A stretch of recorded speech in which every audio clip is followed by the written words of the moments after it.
and welcome back to the Bouk and Zoobie show on the world famous LAR.com, 927 LAR.com, and YouTube. I am John Kalaboukas, the Bouk, with my friend Paul Zubulake, Zoobie, and special guest from 1 year ago, Lieutenant Dan Lettuce. Welcome, Dan. Thanks for having me, John. Paul, thanks for bringing me back. You guys must be pretty desperate to get me back here, but always a pleasure hanging out with old friends. Oh, yes, absolutely. But by popular demand, Dan. So you are a very modest guy. You were a great firefighter. We're very happy that you were no longer a firefighter, staying safe. Probably actually might be in a little more trouble being in the real world. Who knows? But anyway, we're very happy to have you. This is actually our Super Bowl preview because we've got the big game on Sunday. But as always, since we are a tri-state area show, we have to talk local sports as well. So, Dan, we just went through the football season of forgettability, we'll call it. And we had not spoken to you in a long time. And being a great diehard Giant fan, we wanted to get your perspective on the 2024 season and what we'll call them lack of changes for 2025. All right. Well, thank you for, again, having me here, Paul. I thought we were going to start with the other football big game that was in town that you forgot to talk about. It was the Pro Bowl that we had last weekend. Pro Bowl shirt from when it used to be real in Hawaii back in, we were there in 88, me and a bunch of my friends. Just like to have a shout out to my friend Rocco, who gave me this jersey because I took a lot of heat the last time I was on for you because he did give me the Stephen Baker jersey. I only referred to him as a friend. So, Rocco, there's your prop. There's your plug. Okay. There you go. Well, we have one guaranteed watcher for next week's show. I'm very happy for this week's show, I should say. But yes, the football season, I'm sure when we talked last that we had our, what we were hoping on both teams, I will say though, like if with all the predictions about the Giants season this year, it wasn't going to be good, right? Most of the mainstream media, 2 wins, 3 wins. Now as a Giant fan, I was hoping for 7, maybe sneaking into the playoffs because let's face it, we're a Giant fan, you're fans, everybody else. That's why like even them finishing the way they did, as much as it's a big disappointment, it shouldn't really surprise the non-Giant fans, right? If you think about it. But so the season started off, like I said, it was a disaster. Surprisingly, you're optimistic, the season started unwinding and when you're hamstrung with Daniel Jones, Mother effing Jones, that's what we Giant fans call him. You're not going to rehash every game, everything that went on. But it was interesting in the beginning of the year, you only get, like any game, you only have a handful of plays to make a difference, And Jones in some of the early games had a chance to make a difference, but he never did. He never make a lot of games are decided by 2 or 3 plays, and he couldn't make them because I was at 3 of the games. Cincinnati game, the Dallas game, and we went on the road. We took our show on the road to Pittsburgh, and there was a lot of different times in the game, and they were like basic. You're in the league for 6 years. You got to make those plays. So unfortunately, what happened last year, they rolled it back this year. They got him a receiver. The line was probably the best line they've had in 2 or 3 years, at least since he was there, and he couldn't produce. And I think one of the big games that kind of sealed off fate, not even a big game, they actually won that Seattle game on Monday night that no one gave them any chance to win, and they did. And it gave you an optimistic view saying, well, Jones ain't that bad. The Giants are going to make a run, and then that was it, And you can go back and forth. They shouldn't have won the Colt game. They shouldn't have won the Colt game. Let's face it, right? But again, they wind up towards the end of the year and then number 3 now, right? Number 3 pick, right? And it's funny, like this draft, everybody talks about, it's not a good draft for quarterbacks, right? It's not a good draft, We'll find That's out. what they're saying. And it's so funny, like if these 2 guys were in last year's draft, they would have been at the behind, Nix McCarthy and Penix, right? That's where they would have slotted, right? That's what the experts say. So now the Giants have a chance to get those guys. And, so they're in a no-win situation. If we had the number one pick, right, who we taking, right? Whoever we take is not going to be the right, because it's, I'm turning into a Jet fan. I'm like George Costanza. Any pick we take is not going to be the pick. You know that. So we wind up number 3. So I'm hoping we don't get the quarterback. We get, because we can't get the quarterback. So we'll take the next specs, which is the other guy from Colorado, right? And all right, something like Travis Hunter, right? yeah, Two-way Travis player, Hunter, and then you know best, what? Go to the best second, player. yes, and get the second round. I mean, but then who knows what the other two teams going to do? I mean, in a perfect world, Levi Stubbs, who's the guy from Tennessee? Levi Johnson. I don't know, that quarterback they picked up the second round. Supposed to be the good. He's not the guy. So now Tennessee needs a quarterback. If he was Oh, good, you mean Will Levis, Levi Johnson? All right. Levi. But Dan, I want to get back to one thing you conveniently left out, and I want to know where you stood on the whole Saquon Barkley thing, because this has been something that we have talked about on our show for a long time, and how that as an outsider to me is just what's the thought there, and how the outcome is, and what did you think about them not re-signing him? Yeah, so you got to give me this. When I start rambling on, give me the timeout. So you can get yes. So, well, to back that up a little bit, that Hard Knocks episode, they had to do the Hard Knocks, right? The 100th anniversary, you had to do the Hard Knocks, right? Well, okay. And sure. Mara, if like just from the Giants, they've wanted the Giants to do Hard Knocks forever. Correct. They didn't want to do it, and I think some teams can opt out, but you have to be like in the playoffs. I think there's a formula that they can't make you do it. So I think he begrudgingly decided to do the summertime one because it's not as intrusive as the regular real Hard Knocks. Okay. Good and point. that blow up in their face. That was just like, and the whole Saquon thing. Listen, Saquon, right? I mean, you don't want to go in the past. He should not have been drafted by the Giants at number 2. That's my opinion. Peter Griffin or, Gettleman, that's who he's also known as. He had to pick him. He had to take, the hand of God. This guy's great because they wanted to keep Eli going, right? Let's face it. That was Eli's thing to make another run at the playoffs. Didn't work. Good player, rookie of the year, but ever since that rookie of the year, he's been, he's been hurt. Like with the Giants, he's been hurt a lot. So, it's a catch-22. Would I have liked to kept him? Yeah, it's like anything else at the right price. The Giants did offer him, before they franchised him, a decent 3-year contract, but he turned it down, got another agent, turned it down, and he figured he'd bet on himself. And, when it came down to Jones, right, mother effing Jones after that good year, and Barkley, it's like, if you're not, one of them were getting franchised, right?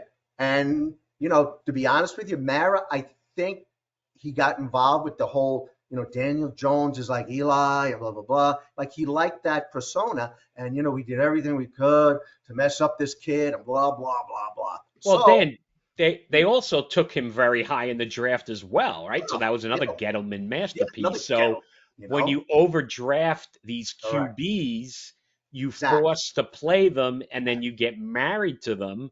Yeah. And so I think I know where you've been heading is one mistake led to the other. Well, and now that's why you're picking third. Well, the other thing, the other thing is out of all this, I mean, we call it that the Giants pulled the Jets by winning against the Colts. I mean, they totally knocked out their leverage by doing something stupid. They had no reason to win that game. But the one thing that I noticed with what's going on in New York sports, especially football, is how these so-called geniuses, these GMs, are always widely praised and saying how great they are. And then when they come here, they stink. They make terrible choices. I think, what was it? Douglas had maybe one good draft. The rest were disasters. Same thing with the Giants. Yeah, I mean, they had a couple of decent picks, but like Gettleman came in like he was a savior for the Giants. Yes, and they went with Gettleman because that was Mayor's comfort zone. He was with the organization in the past. They brought him back. He was gonna, gonna kick ass. He was a wise guy. Yeah, he didn't take anything from the media, and he took, Jones, overdrafted Jones. When that draft, they had like that linebacker from that fell into our lap that Jacksonville ended up taking. I think it was Allen. Right, Josh Allen. Yeah, right. Yes, I'm like, oh my God, we're gonna get him. And they said Daniel Jones. I'm like, what? We had to take him because Denver was gonna take him. That's what they were saying. So again, it's just like, and you force a pick. You force, instead of taking the best available, you're forcing a pick, So then you stuck with Jones. And like I said, I don't like Barkley only because he went to the Eagles. Like we were hoping he was going to go to like Houston and do what he's doing with the Eagles to Houston because he's a good. Let's face it, he's a good guy. But he's an Eagle now. And the Eagles stink. And it's the same thing. Any Jet or Giant that underachieves here, there's a lot of them. You go to another team and then you look like an all-star. Evan Ingram. Reese picked him in the first round, the tight end. He's going to be the new whatever, multiple blah, blah. We had him for 5 years. He did nothing. He makes a spectacular catch, and then you hit him in the hands and win the game, and that's it. So he goes to Jacksonville, and he's an all-star, right? That's what, so. It happens. So Barkley, it happens. Never. You're right. The point Barkley, unfortunately, like I said, the monies that he wanted, could have we did it? Yeah, I think we could have. But as a Giant fan, I didn't want to lose him. But after that Hard Knocks and hearing all the talking about him, you knew a team like an Eagle that swooped in and got him. That's the piece they needed.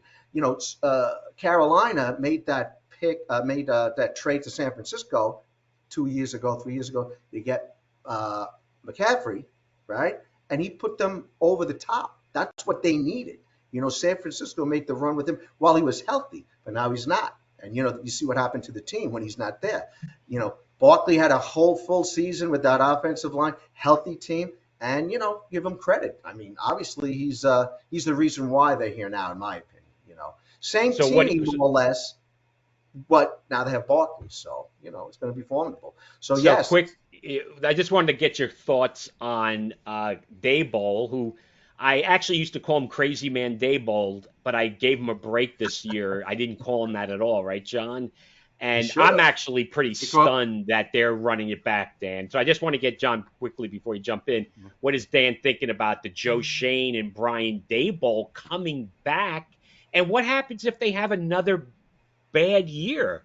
They're going to get another year after that. So what's your thoughts there? No, I mean, listen, I wasn't surprised. I mean, I blame more Schoen than Daboll, right? I mean, you can only play with the players you got, right? I mean, going back to you saying your draft pick there, I mean, Thomas and Sexy Dexy, that's from Gettleman. That's not your boy Schoen. He had, Kayvon Thibodeau, Neal, Banks, the cornerback. I mean, so like you say, drafting is a big to-do. This year, oh yeah, we had a good draft this year. Well, all rookie, they look good, but what are you going to do your second year? So I think that kind of kept Mara from like getting rid of him, and again, they don't have a quarterback. So, I mean, am I angry? You either had to get rid of both of them or bring both of them back. And they brought both of them back. And you're right, we're in no man's land. We're picking 3.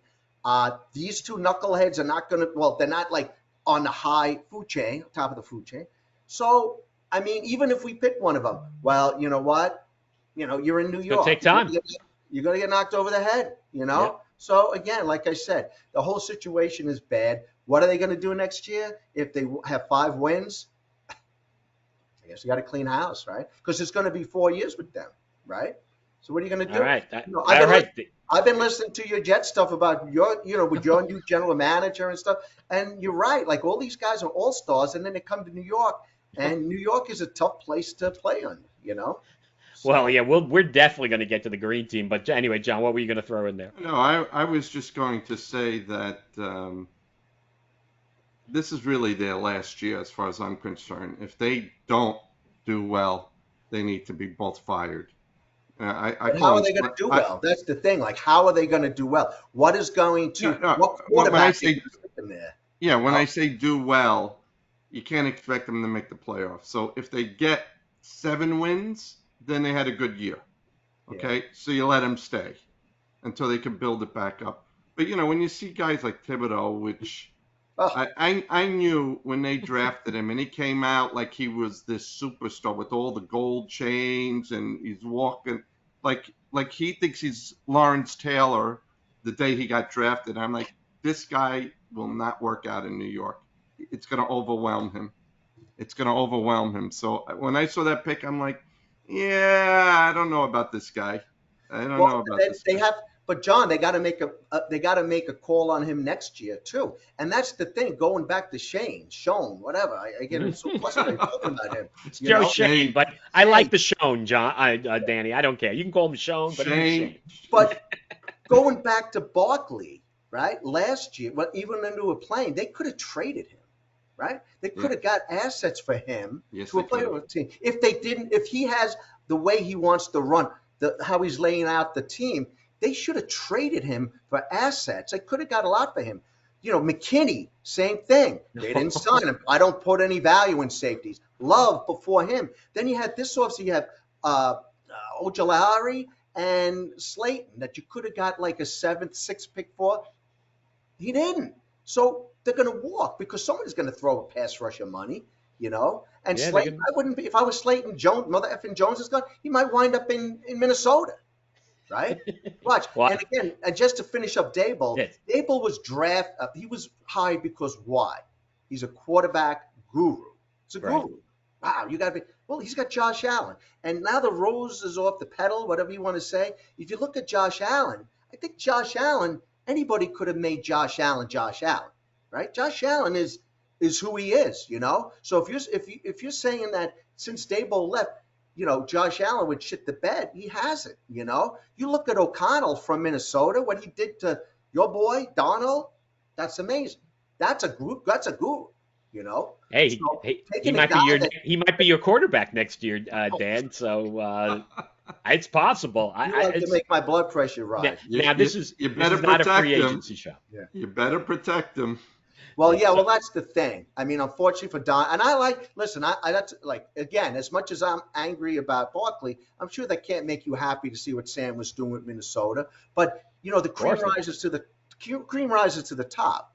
Unfortunately, those last 2 games, and you see, like, he played good the whole year. Those last 2 games defined his season for the most part. He's still going to get paid, but he had the opportunity, if he had at least one of those 2 games, decent games, he would, in my eye, I think he would still be in Minnesota. They would have signed it because they couldn't get rid of him, right? They weren't getting rid of him if he won one of those games, or they would have kept him at least for 3 years until the other, you know what I'm saying? I mean, so it's timing, Dan, I'll give you one even better. Forget about Sam Darnold. What about Mekhi Becton? The guy was the biggest blob for the Jets and did 0. And all of a sudden now he's on the Eagles and he's playing well. He's actually playing. He's not a blob anymore. Well, he's a guard, right? They put him the guard where he's succeeding, like Evan Neal. He's a right tackle. If Move anything, you got to put him at guard. But these guys don't want to do that because they feel insulted. Then they leave the team and they have no other choices. And the other team's like, just try. And then they excel. Giants had the same thing with a couple linemen that happened to, So, it's very frustrating, and these guys are going to, you're going to see Beckham lifting freaking Barkley in the end zone, touchdown number 3, MVP. I mean, that is my, Oh boy. That's my, unfortunately, if that happens, that's sort of my biggest fear. Maybe that would be actually pretty funny. That would be the back page of the New York Post if that happens, with Barkley winning the game in overtime, lifted by Mekhi Becton. Hey, we heard it first here on the Zoobie Show. It wouldn't surprise me, So, all right. Well, Dan, that's awesome. I'm just glad my last comment on Barkley, I'm just glad that dope Sirianni rested him the last game, because there's no way on God's green earth he wouldn't have had the rushing record. Yep. He would have broke that rushing record. He probably would have had 190 yards, definitely. But again, you had to put team first, right? God forbid he got hurt, and so the Super Bowl is going to be interesting. And actually, that wasn't a big deal, Dan, because he would have done it in the 17th game, right? So it would have been that Put a nice asterisk. asterisk. Yeah. Right, exactly. And yeah, hopefully I'd love to go back to 16, to be honest with you, and definitely not going to 18. I mean, my I hope God, not. it's a Yeah. war of attrition as it is. Yeah. So yeah, that's actually great stuff, John. We didn't talk about Malik Neighbors. I know. I mean, he's another kid that also kind of walked in with the chains. Now he's been pretty good after 1 year, but he has potential to also go off the deep end if they have another unsuccessful year. Like I think Beckham. they're going to have to go veteran quarterback, John. I mean, John, Dan, and John. And that's, I think, because of this Daboll chain situation. They're going to draft Cam Ward or Shadur Sanders at 3, and that's going to be a 2 or 3 year project. And are they going to get the rope from that? Maybe they will. Yeah, because We'll find out. It's their quarterback, you know. I mean, so. Right. But again, and everybody wants to win tomorrow. You can't, and you know, like it was interesting. I listened to what you say about Jaden Daniels, you know, and you're ripping the Giants to get you couldn't get Jaden Daniels and Drake May because no one's giving them up. Yeah, 3 number ones, blah blah blah blah blah. You know, it'll be interesting to see what he does next year, though, Jaden Daniels, because if you remember the Redskins back in the day, they had the same. They were kind of built from the same mold. Your boy Griffin, right? He was Robert Griffin. Okay, right. Robert Griffin, right? Came out of nowhere, like, oh my God, we got to deal with this guy in the division. They made the playoffs the first year. Had a bad injury, got hurt. Yeah. Actually, got hurt in that thing. The coach kept him in, and he was never the same ever since. Yeah. Following, next year he kind of, with the injury, he kind of fell off, and everybody caught tape on him, and he was gone. Now, is that going to happen to Jaden Daniels? I hope so. Is it? I don't know. But it's funny, Dan, you hit that right on the head. Very similar builds to both those guys. And that's what I did have that caveat, though. If he stays healthy, his career, I think, he's going to be a spectacular player. Yeah. But you're right. Yeah, things change. CJ Stroud kind of took a step back in year 2. It cost the offensive coordinator his job with the Texans. Yeah. So, yeah, the NFL, John, is just it is wild, right? And talking wild. So, John, we got to get to the, because we were calling him Moogie last week, Dan, the new general manager, Moogie, but it is really Muji. And maybe by the end of the year, he'll be Muget if he wins, has a great draft and the Jets somehow get to the playoffs. So, yes, go. Pronounced? It's Muji. Muji. Yeah, Muji. And I was going to say we're going to call him Muget after he turns the Jets around. So we'll call him Bougie Muji. Okay. Yeah, right. So it is Muji. It sounds like bougie, but it's Muji. Yeah. Muji. Yes. So we're calling him Muji. Dad, I know you are a dedicated watcher and listener, and I appreciate everybody checking out the show on YouTube.com. You got to search it. If you're a Spotify.com listener and you want to check us out visually on YouTube, you got to search our show, Bouk, B-O-U-K, Zoob, and Zoobie, Z-O-O-B-I-E. Please like the episodes, subscribe to the channel, and that helps the algorithm because, Dan, as you know, we are a word of mouth show. We do not have much of a marketing budget, so we got to get the word out. So hopefully we're going to get the word out to the brothers. Yeah, absolutely. I'm just a little nervous, like all the groupies might start banging on my door. I don't know, Mrs. Lettuce would appreciate that, but that's of course cost of doing business in the Bouk and Zoobie show. Right? Exactly. That's the risk, Dan. That's the risk. All right. John, where do you want to start with the Jets? So you want to I think probably because I'm much more on top of this than John is, and he'll have plenty to talk about later, and I will definitely get his opinion. But I don't know if people are even paying attention to what the Jets are doing because when it comes to their building their roster, not really right now, but their coaching staff and their now front office, it is, Dan, and I'd love to get your outside opinion on this. It is beyond bizarre what happened today. So we are, we're talking on the 6th of February. We'll be dropping the episode on Friday, tomorrow. And the Jets have decided to hire a guy named Rick Spielman who oddly was one of the consultants hired by Captain Chaos, Woody Johnson, to help find the new Muji and new head coach, Aaron Glenn. And now they have hired him as a senior advisor, but he's going to be working remotely and unless necessary. So Mike Tannenbaum's partner, Mike Tannenbaum is a genius. The bill for this Oh, whole please. Muji and Glenn situation is got to be astronomical. Now he's got his partner a job at the Jets. So John, this you can't even make this up. What I happened was today? I was stunned. I was Yeah, I stunned didn't when hear I that. saw it. Yeah.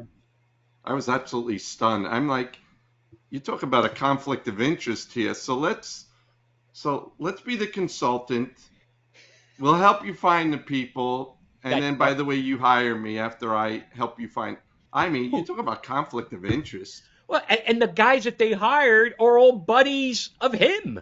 It's It's the unbelievable. It's NFL continues to unbelievable. be this old boys network where the guy in Denver, George Payton, who I actually talked about Dan last week, the GM, Yeah. who was basically getting run out of town before Sean Payton showed up down in Denver.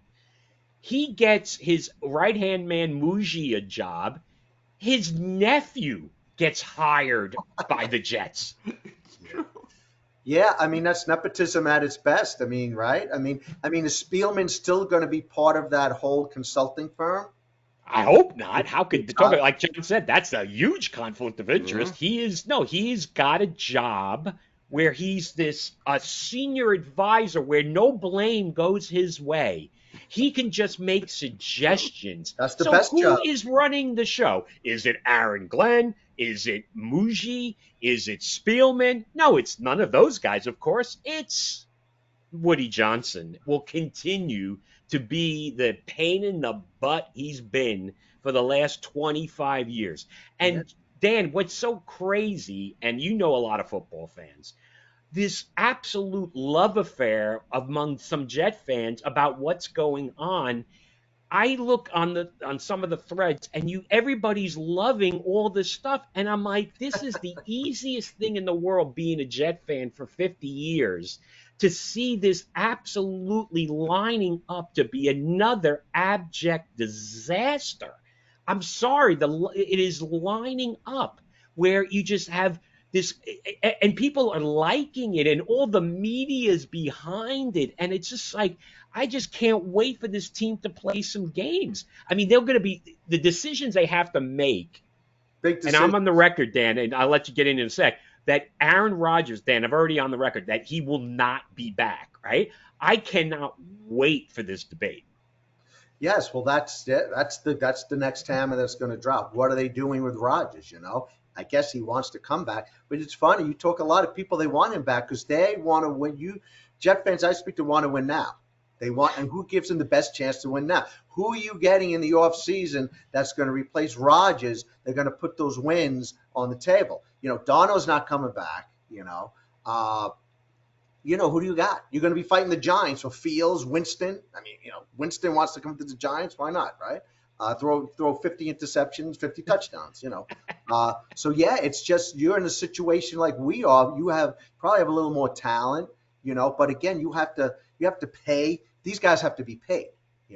It's interesting. They had a little thing in the Post today talking about players that are left, like Harry Roseman for Philly is like he's good general manager, but he had a lot of misses. One of the misses, which I totally forgot, like the Jet guy that he signed away from. Oh yeah, Bryce Huff, yeah, sure. And now the Jets shouldn't have let him go, and the Eagles probably shouldn't have let Riddick go. You know what I'm saying? Because they both stunk this year. But it didn't matter, right? Ultimately, It didn't for the matter, Eagles, I right? mean, Yeah, but you again, can make a mistake. yeah. So I mean, the Jets doing all this stuff. If Woody Johnson's still running the show, you have a problem. It's like a How Jerry can it Jones. not be? How can it not be? Because they have set it up where nobody has authority. But Woody, Spielman basically said he doesn't have the authority. You tell me Muji's going to make the final call? Give me a break. And it's too much for Aaron Glenn. It's just absurd. He's got a tough enough time, being a head coach. And if you look at his staff that he's brought in, I mean, if you're being honest, I mean, Well, I don't know first what Jet timers. fans are smoking, but did you see the offensive coordinator Tanner Engstrand? He looks like he's right out of Phi Delta Tau, and he's Mineola High just School. Yeah. right. And you think they're going to bring Rodgers back, and Rodgers is going to listen to Tanner Engstrom? Are you kidding? Yeah.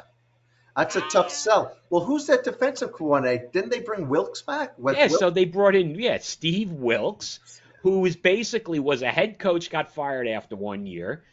Shanahan, we talked about this last week. Shanahan had him in San Francisco as a D coordinator 1 year, and he fired Yeah. him.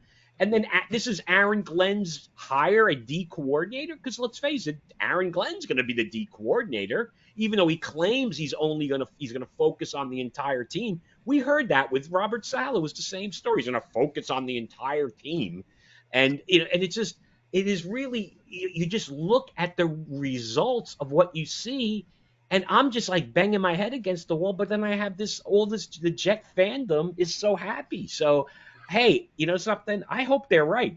Like you said, Dan, we don't want to be rooting against our teams. We're not that type of fan Yeah. because we're going to say that they're going to stink, and if they stink, we're happy because we're right. Yeah. That's obviously not what I want to see happen. No. Yeah, it's you know what I mean. I go through from the glory years, the Giants, with You're lucky. playing efficiently.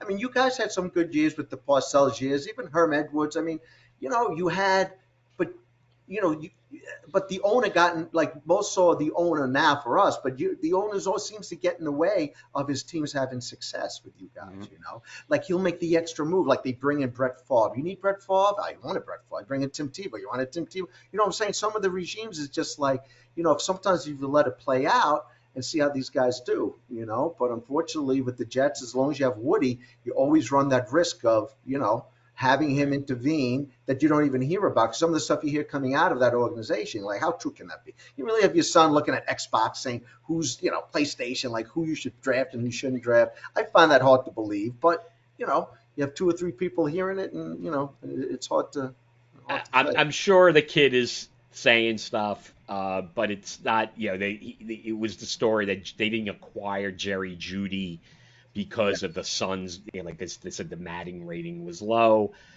It's anything's possible with Captain Chaos. We've talked, Dan. We have been talking about this since the inception of our show.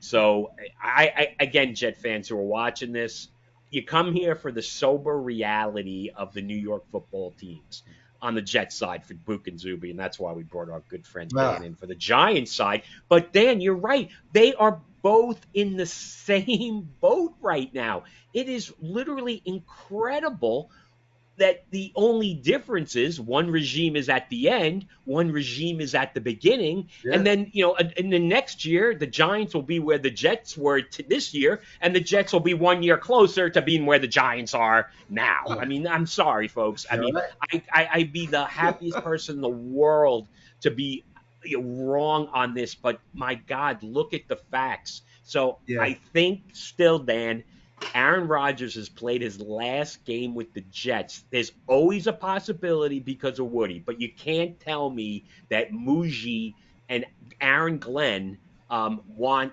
Aaron Rodgers, because it's a limited shelf life. It's not like he's got 5 years. It would be different.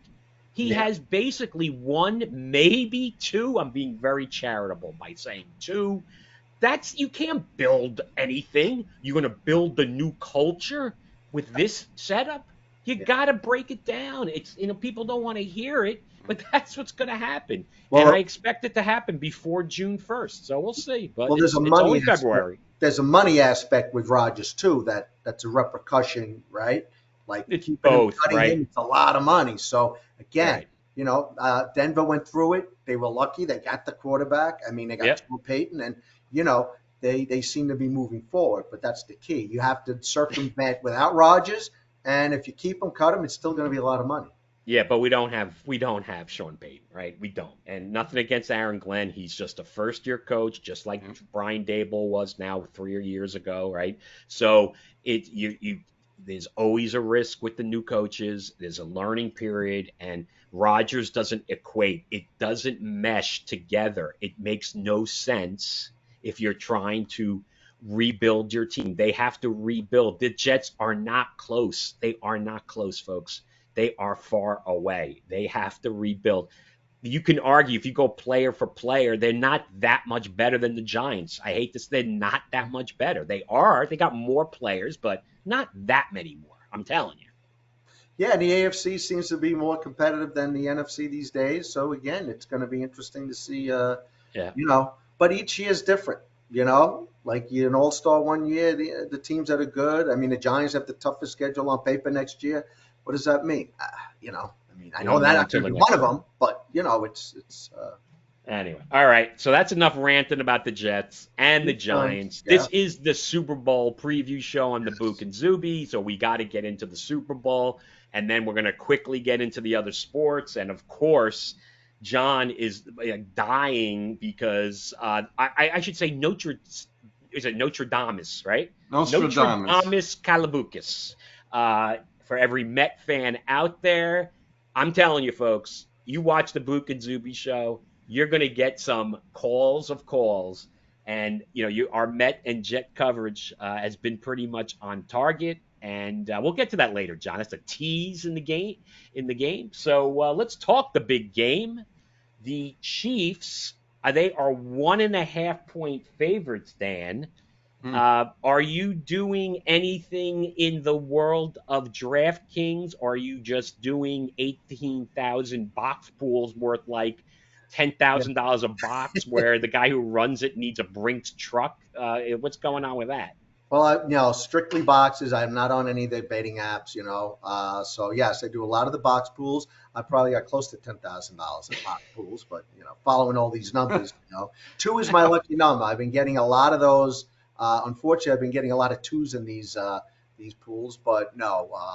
I'll just be looking for a good game, and of course, I do not like the Eagles, right? Because obvious reasons. So I'll shoot for my numbers and lick my wounds if the Eagles win, and just looking for a good game, Right. So, a rematch of a few years ago, which was a really good game. That was an excellent game. So I agree with you, rooting for a good game. But so we'll make our actual predictions. But this is watching the Chiefs again. So what do you think about this? I guess we've been talking about it, Dan, the lack of credibility on the NFL side with the officiating.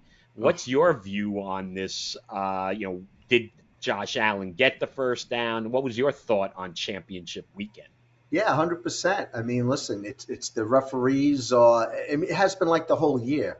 Unfortunately, it gets, you really see it up close when the games mean a lot. During the year, it's the same kind of officiating, but you don't see because the games don't mean as much. Mahomes is going to get the calls, whether he realizes it or not, just like Tom Brady got all the calls. As a Jet fan, you used to, listen, like roughing the passer. Jets never got that call. Brady would get it all the time. So they want to keep their premier players healthy, and you come close to them, they're going to throw the flag. I think they got to do something like you say. Everything should be reviewable. A lot of these tush pushes and stuff is very difficult, to spot the ball when you just got bodies there, and it's done. I don't know if there's a better way to do it. Is there with computers? I don't know if you can. When you got like everybody in the middle and you're looking for the ball, it's right foot, left foot. That's what they say when they put the ball down. I don't think that came down. That's the reason why they lost per se. I feel bad for Josh Allen, but it's again. They seem to make the plays when they have to. Spagnoli pulls out the plays when they have to. Could have that guy caught that pass from Allen at the end? Was that a play to be made? Yeah, that's a play to be made. What happens from that? It's hard to say. It's if he doesn't if he makes the catch, are they going to win? I don't know. It's tough. I don't like that coach. I don't like McDermott. I didn't like him as a coach per se. He's another guy that might be on the hot seat next year if they can't get past. Can't make it past Mahomes, right? Yeah. They show they can beat the Ravens, right? They were probably one of the best teams, right? They're probably one of the best teams in it's So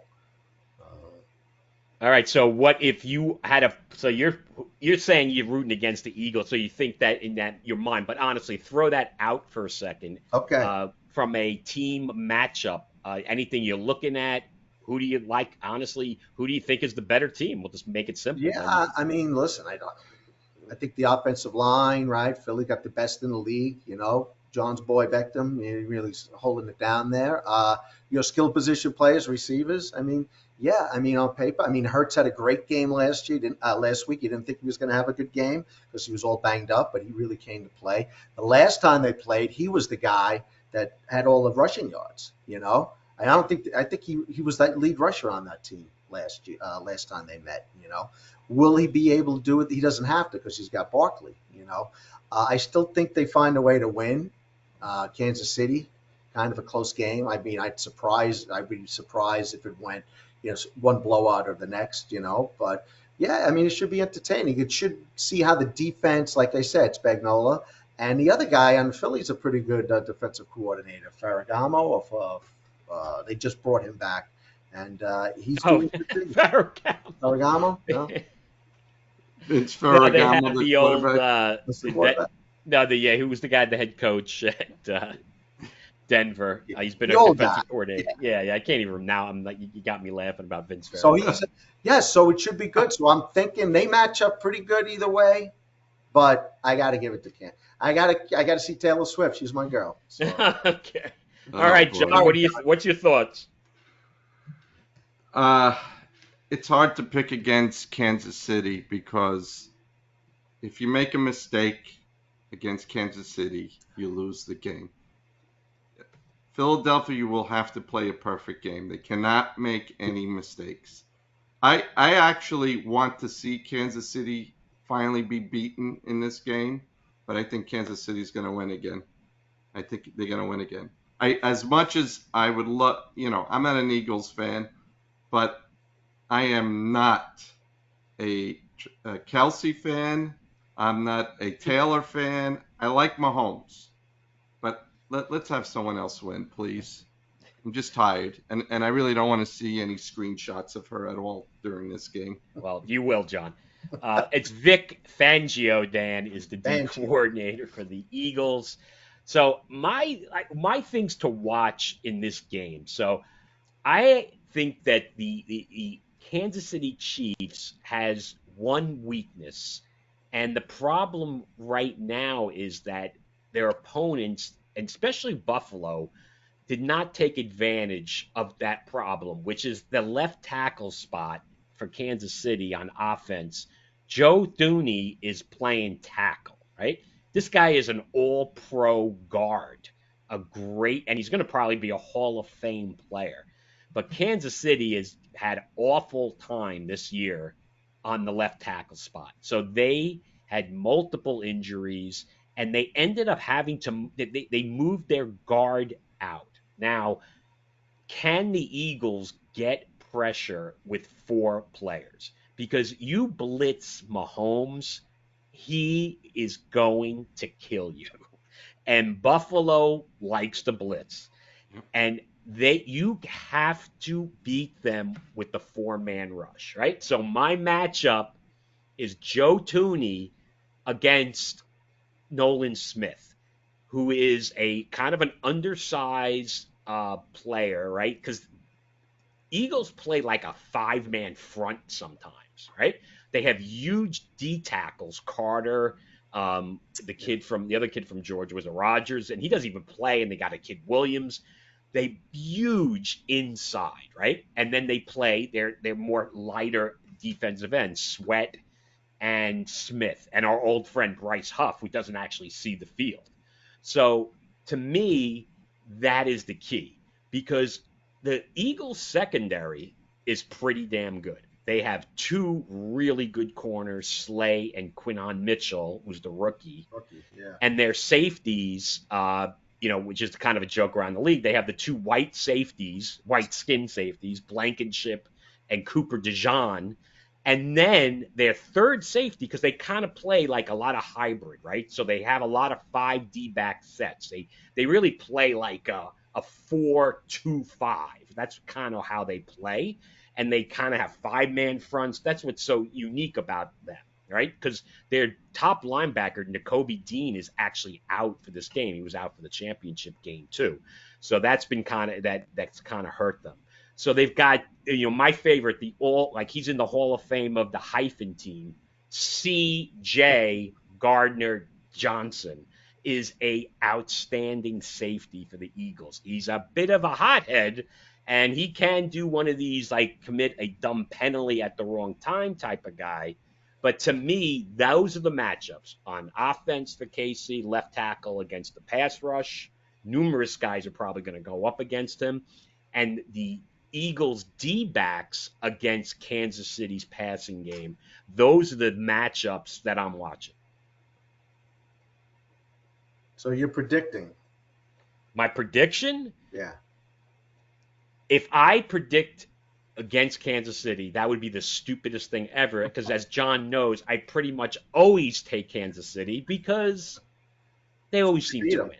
Yeah. But I think that that matchup that on offense, when KC's on offense, can they get pressure on Mahomes? I think the Eagles have a shot to win this game because of that. And Barkley is a difference maker on offense. I'm taking the 1.5, and I'm going to take the Eagles, John, and finally go against Kansas City, hoping against the three-peat. Traitor.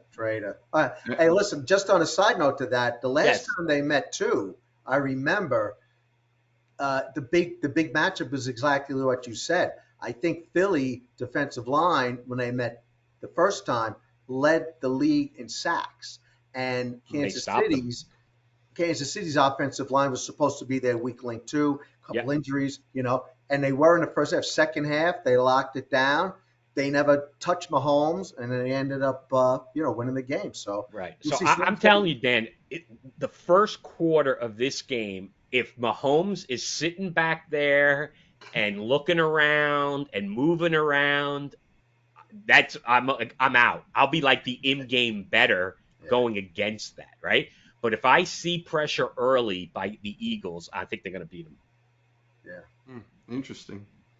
So we'll see, John. We'll see. That might be the Zubie kiss of death.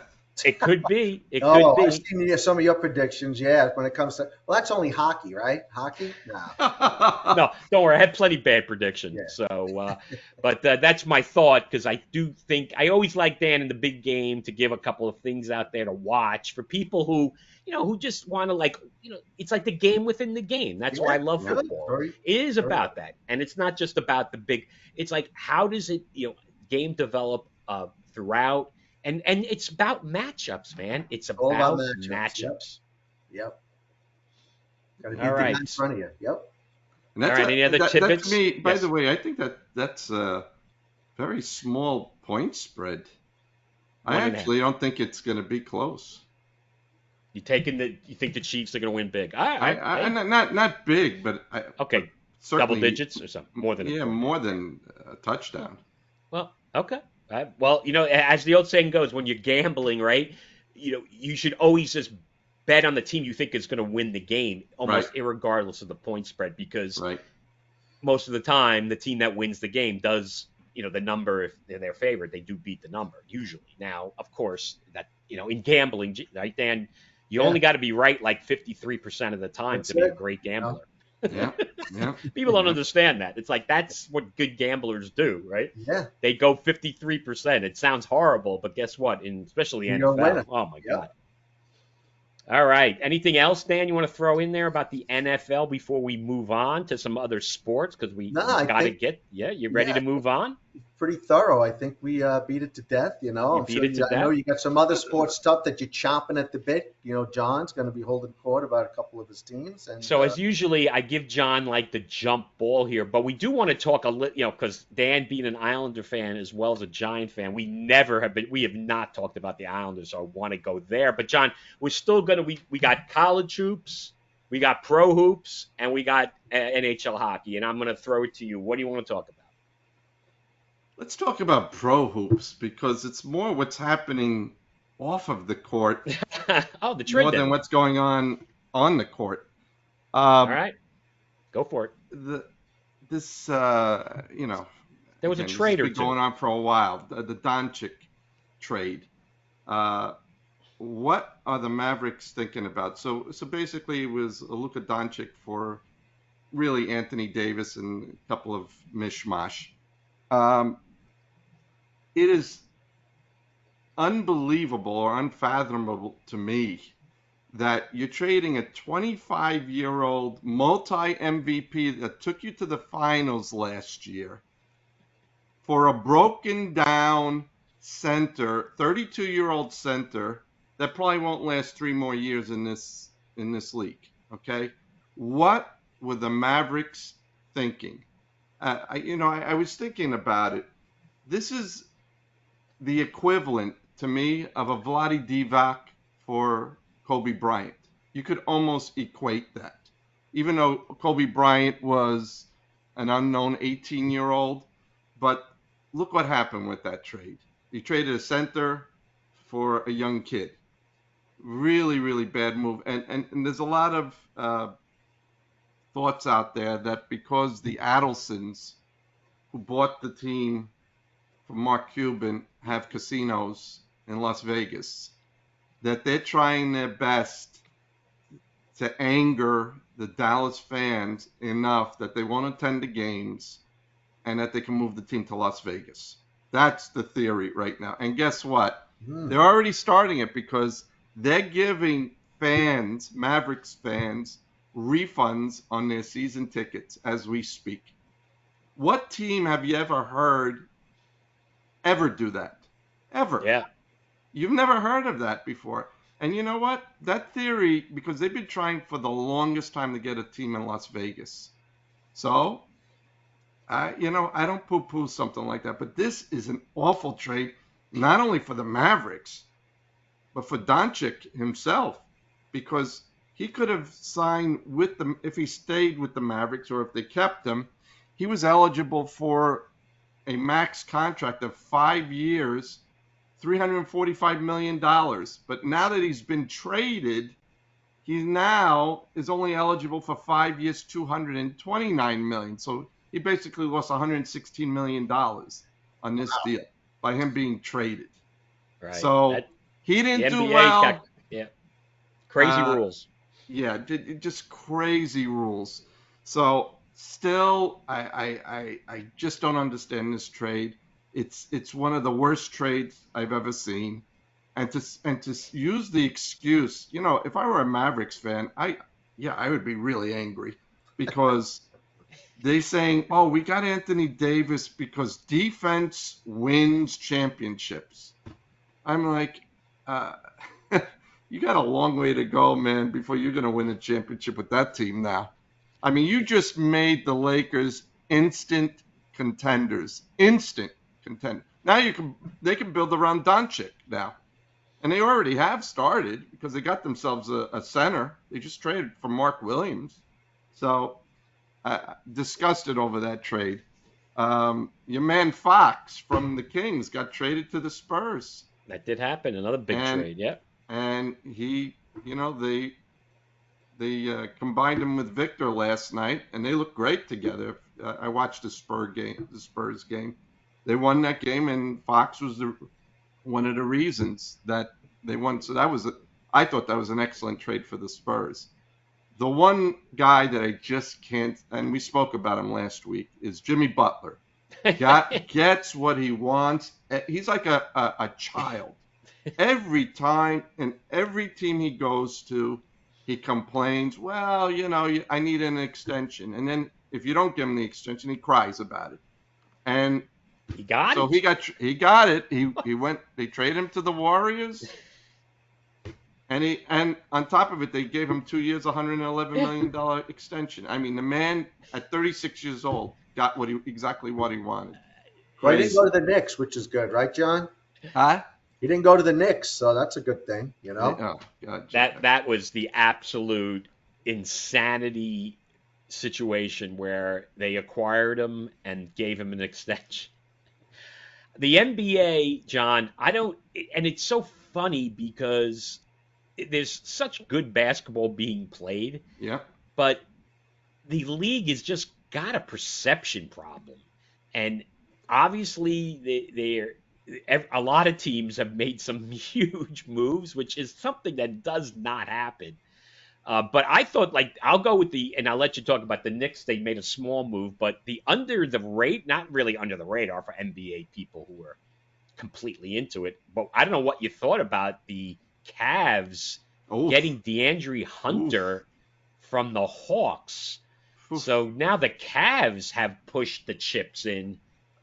They're Knicks going for it. couldn't push the chips in, right? But the Cavs are going for it with that trade. Now, the risk of these type of trades, folks, is that sometimes it looks great, but you got to bring that new player in, and is he going to be welcomed? The Cavs are playing great, John. Yes. And now they make a trade. And does that upset the locker room a little bit? So that's something to watch with all these trades. Now, for someone like San Antonio, who's been struggling now for years, it's all upside. But the top teams that make a major move, that actually sometimes can bite them in the butt because they're playing so good. So it's almost like, what are we doing anything? So it's going to be interesting because I guess what the Celtics did not do anything. Is that fair to say? No, they didn't. Yeah, they didn't do much of anything. No, and the Knicks didn't either. Yeah. Yeah, I mean, they got rid of Jericho friend. Sims for what is it, Devontae Wright? Again, good defensive guy. Delonte Wright. Yeah, Delonte. Oh, did I say Devontae? I'm sorry. Delonte, okay. sorry. Delonte West, who was a nightmare, but that's another story. Yeah. Anyway. Good player, actually. Right? He's a pretty good player. He's not bad defensively. Well, why do we need another guard? How many guards are you going to have? I mean, it's he's crazy. He's a wing. He's one of those hybrids. He's not a he's an small. athlete, John. No, you're right. No, from a height perspective, he's not a big guy, but he's like to me, he's like a small he's a 3. He's a 3. You think so? I don't know. I look at him like a guard. He's like Bridges. He's going to be like Bridges. I think he's not going to play a lot, honestly. I don't think he's going to play a lot. But you give up Sims to the Bucks, so he's going to be their backup center. This guy, this kid that Huckporty, I actually like him. He's been playing a couple of minutes. He's from from France or something? I don't. Yeah, I don't. John, I haven't been watching. He's not bad. He's not bad. I haven't been watching the Knicks, and actually, this will be a good thing because we got to move swiftly on our show today. Dan, we haven't even the impact. You being a big Islander fan, and are you an Optimum guy? I don't even know. So what's going on with you? I'm a season ticket holder, proud season ticket holder to my Islanders, and no, I'm a Verizon, so I get to see the games and. So John, yeah, we've been talking about this fiasco for a few weeks, and all I will say is anybody out there who is not calling up Optimum and threatening to stop their service is doing a disservice.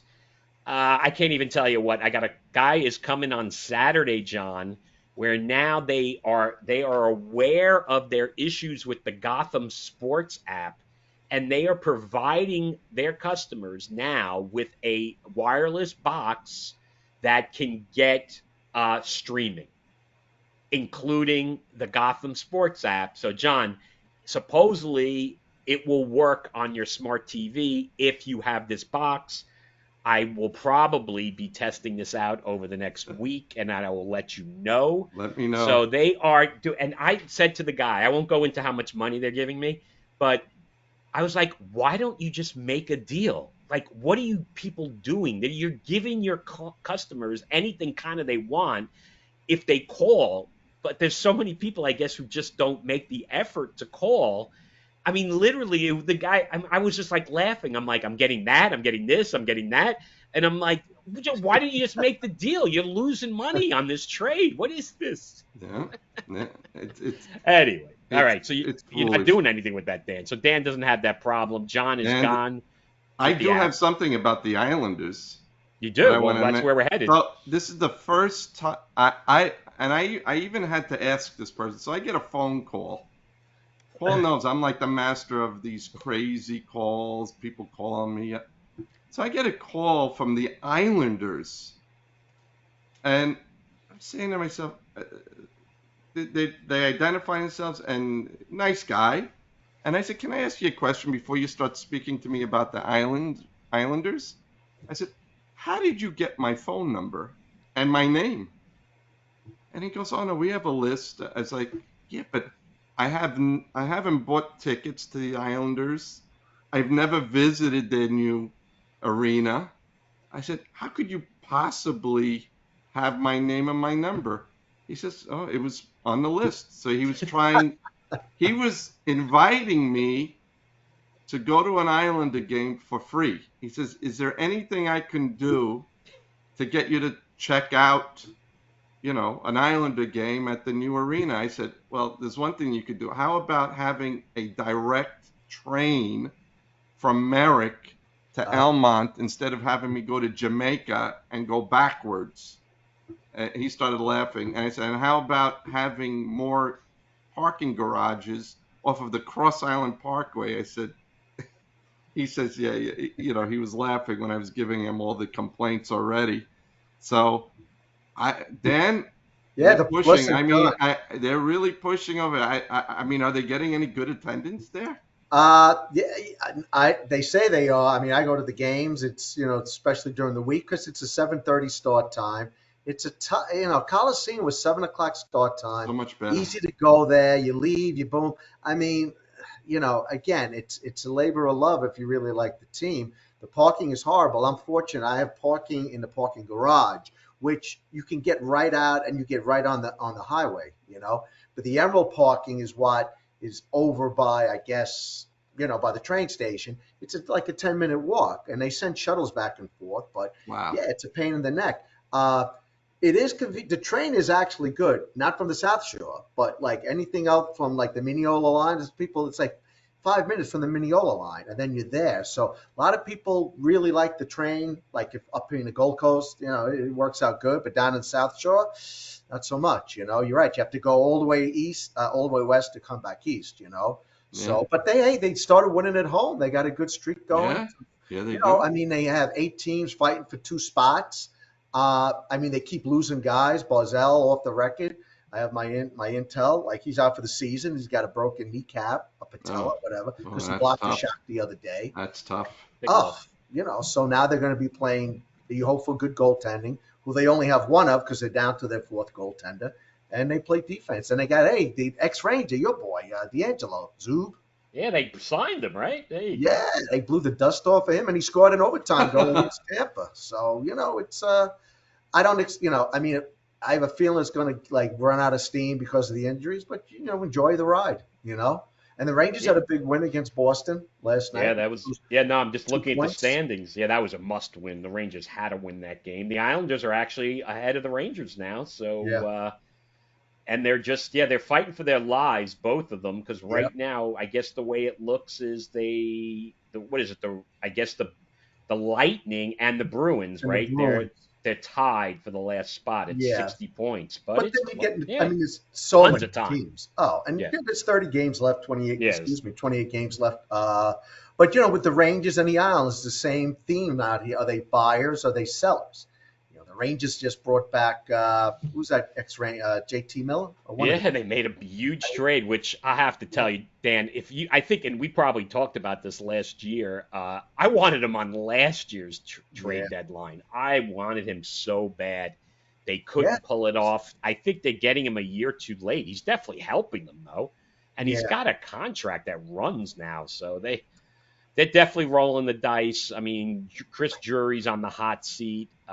We know Lou is not on the hot seat with the Islanders. And I think your coach is not on the hot seat. The Rangers, both of them are on the hot seat. So they had this core team and you couldn't trade a lot of them. A lot of them had no trade clauses, big contracts. Suzerkin, they gave their big money to, well-deserved. But, you get to the point where a lot of these guys, like, the Post writes about the Rangers all the time. Brooks, Larry, he's like the guy, and he knows, I guess, a lot of intel. But you had the same call like with the Islanders. You have to say you got to win. At least the Rangers have made it further than the Islanders, but you got the same call. The smart GMs are going back to GMs. You know when to get rid of them, and you know when to get your assets, and it's like that in all sports, not just football. So it should be an interesting I know the Knicks will be playing in the playoffs. The Rangers, it's going to be. Well, hopefully, both the Islanders and the Yeah, Rangers can get in there. Hopefully, Yeah, they're yeah, close. I They're close. doubt both will get in. I think it's definitely one or the other. And the Knicks yeah. are Agreed. definitely and John, we didn't even talk about the current situation, and we'll have plenty more time to talk about it. Yeah, they had some huge wins, right? Comebacks again. I know you mentioned the Rocket game, right? That was Yeah. when they were trailing throughout. They did Mhm. the Knicks, man. I'll tell you, Jalen Brunson, led by him, man. They're gutty. You gotta love this team, John. You gotta be They're happy. very gutty. And again, once they get Robinson back, a lot of this talk about the bench, I think, will go away because when the bench comes in, they lose a little spunk there. But again, my man Precious Achua, playing well again, Yep, no, he's a playing good well. player. He's a Yeah, they, good they player. definitely could use Robinson. Robinson. So yeah, the NBA deadline is a lot earlier than the NHL. Yeah, it The ended NHL's had today. some big It trades. ended today. What the And today. NBA? NBA, 3 Yeah, p.m. today. It ended. yeah. No, Yep. it's over. That's what I'm saying. And now the NHL is gonna. That's a big change, and I think the Islanders will probably make a move too, right, Dan? I mean, with Well, Barzell out, they're gonna probably try to bring a scorer in, I would guess.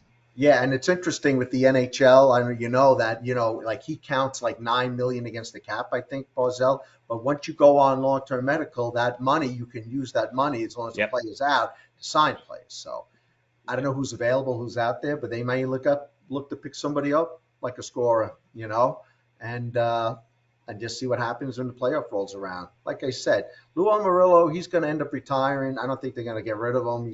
But again, he's like in his 70s. People hate him. You either like him or you hate him.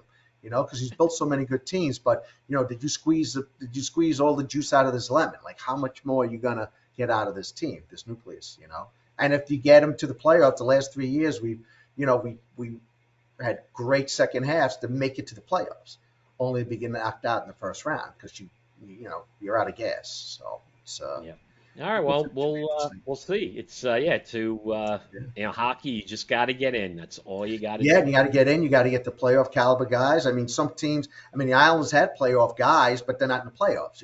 Some guys. It's a season of it's a year of attrition. Like hockey's got to be one of the toughest championships to win. You Yeah, know, that's brutal. and it's and at the end of the day, whoever's the healthiest, they end up winning. Yeah, you're right. And we talked about this on the show with the Rangers, is Yeah, because they've made some runs the last few years yeah, with that core. The core gets old quick, and you got to make the moves. They're making the moves. yeah. Yeah, things are looking better. I think, I don't know. It's just, I don't know. I'm in the 50-50 category with the Rangers making it. They obviously have enough games to make it. I just don't know if they're good enough to do it. So we'll see, man. We'll see. So anything else, John? Oh yeah, we got to get the third. We haven't even discussed it. Is another Hmm. team locally that we all have a little bit of a connection, right? Dan, you have a few, right? Multiple St. John's alums in the Oh yes, family, I have two right? children. Yes, proud and a lot of our friends that St. John alumni. And yeah, St. John's looks like they're making the run. Hopefully, they get a good seeding. All right, this month is tough for them, right, John? You got UConn coming up. You Got got Connecticut. Tomorrow. Yeah, what you got tomorrow? Connecticut. Yeah, Connecticut twice. Crichton. You have Marquette again. Who am I missing? That's 4 games. Yeah, four tough games. And the For tough, tournaments yeah. and the tournaments for college starts where at the middle of March. That's not March Madness, but like the regular No, the Big Conference East tournaments. tournament. The Big Yeah, East tournament starts in March, in yeah. first March. week. Well, yeah. First, it's in the beginning. Yeah. So yeah. Oh, So they John, got screwed they last big. year. Yeah. St. Well, John's they got got. screwed last year when they left them out, right? The Big East, Oh they my were God. trolls. Yeah, they'll Yeah. be in this year. We'll see what their rankings are coming up this week after they play UConn. That's going to be a tough game. I would love nothing more than being UConn in Connecticut. That would be great to see the crybaby coach scream and yell his brains out when his team's getting crushed. But the St. John's, and Paul knows, I texted him, they have to learn how to hit their foul shots. And they did a little bit of a better job on 3-point, the 3-point shots, and also they got to start off the game strong. For some reason, they just don't do well in the first half. They have to fall behind and then wake up and then play defense like, you know, I mean, what was it that the Marquette coach says? They played defense violently, which I love. And I said, yeah, that's exactly. He described it perfectly because they did not let them have an inch, especially when St. John's has had a big problem defending the threes. They did a great job against Marquette defending the threes. Great job. But they almost cost themselves the game because they missed 14 fouls. 14. That's a lot. Yeah. That's a lot. That's Yeah, a no, lot. so it's actually, this is something new for college basketball. They're putting games on Friday night, which I don't know why they haven't done this in the past. So St. John's UConn on Friday night, tomorrow, 8 p.m., John, up in stores, like you mentioned. We're going to the rematch game at the Garden. Can't wait for that. Yeah. I mean, Danny Hurley, his antics are just and now he's getting a lot of negativity from the sports media. Finally, there's been some pretty prominent, broadcasters out there who played hoops who are just like, this is getting ridiculous with him. Well, I And don't think they haven't been winning, right? I mean, they're good, right? They haven't had the Yeah, they're same good. run that last year, right? Are they? No, I mean, But for they them beat to Marquette. They beat Yeah, Marquette. they're good. They're good. They are not going to three-peat. They're not that good. They've had some injuries though, so they're getting healthier. They're tough. They're a good team. He's a good coach. It's not about him not being a good coach. He's actually a really good coach, but his antics are just He's nutty. Yeah. Yeah, it's just enough. It's ridiculous. And the officials, we talked about it last year. He was like huddling up and hugging an official, and it was like there's too much interaction with officials. Yeah. That's no interaction, none.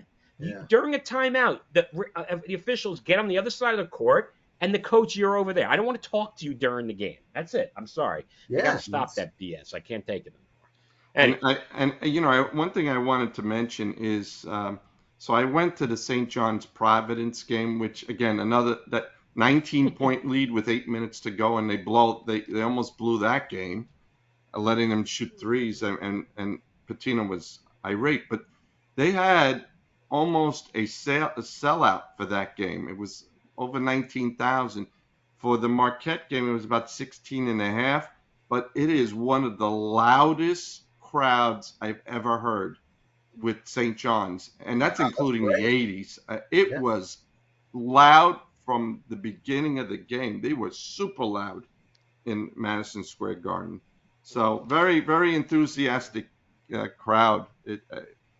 I don't know what was going on that night, but it wasn't a sellout, but it was much, much louder than even a Villanova game or the Providence game. Really loud crowd. Yeah, no, it was a huge win for them. They are looking great. These two games with UConn are going to be great. So, yeah, it's going to be a lot of fun. It's great to have college hoops back in the tri-state. I'm a huge college hoop person, so I'm happy that we can actually talk about this, John. So that's good. So, yeah, we hit those, all the winter sports. So, Dan, again, thanks again for being a guest on our show. Thanks for having me. Love having you on, my friend. You're not leaving because I know you are an MLB guy, but you have to understand the build up to tonight's show and the timing of the show, because we typically do drop on Wednesday, talk on Tuesday, but because of the scheduling to get you on, Dan, we did it later in the week, which gave us the opportunity to talk about something that Nostradamus, Mr. Kalaboukas, predicted would happen. No and way. I will tell you, Dan, there was a lot of doubt out there in New York. John even wavered a tiny, tiny bit, but we're going to talk about it with baseball with Bouk. I should say baseball with Nostradamus. Sorry. Nostradamus. Pete Alonso is a Met. And As I have said, he had nowhere to go. He had no market. All this baloney, Blue Jays talking to him, Angels talked to him. It didn't work, Mr. Boris. It didn't. Everyone knew that Pete was coming. Well, I wouldn't say everyone knew. I knew that he was coming back. And what did he get? $20 million salary with a $10 million signing bonus. So he got 2 years, $54 million. So basically 30 million first year. If he decides to opt in, 24 million. You know he's not going to opt into that second year unless he It's a has. 1-year deal. Yeah. And this is, as much as people want to talk about Boris and he gets all this money, he's seen a lot of failures, and we've seen him do it twice to Met players. Twice. What did I say, Paul, last week? Pete Alonso is the Michael Conforto of now. Because Michael Conforto did the same exact thing, turned down a beautiful extension, went with Boris, and has not even earned half of what he would have earned if he was took the Mets offer. Same thing's going to happen with Pete. Pete, I love that he came back. I'm very happy because we needed protection for Soto. There's no way you could have gone into this year with Vientos playing first and then whoever's playing third base.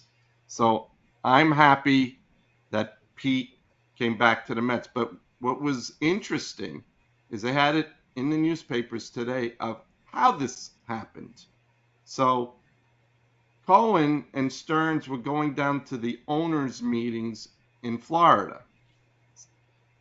He stopped off in Tampa to meet with Pete Alonso before the owners' meetings, and Boris was with him. And they had a 3-hour meeting in Tampa where Pete lives.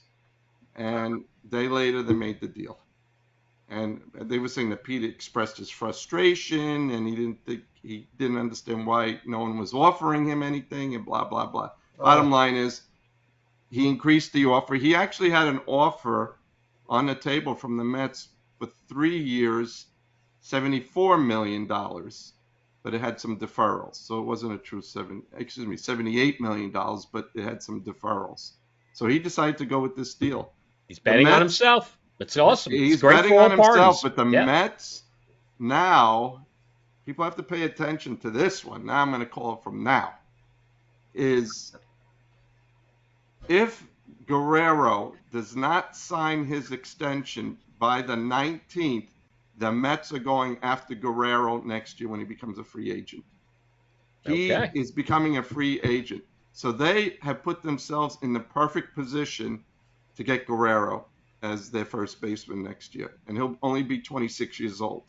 So, yeah, that was the word on the street. That's what they were saying. They were waiting for next year. They're going to make the big push for Guerrero. So, him getting a 1-year deal, I mean, hopefully it pays off for him, And I like Pete.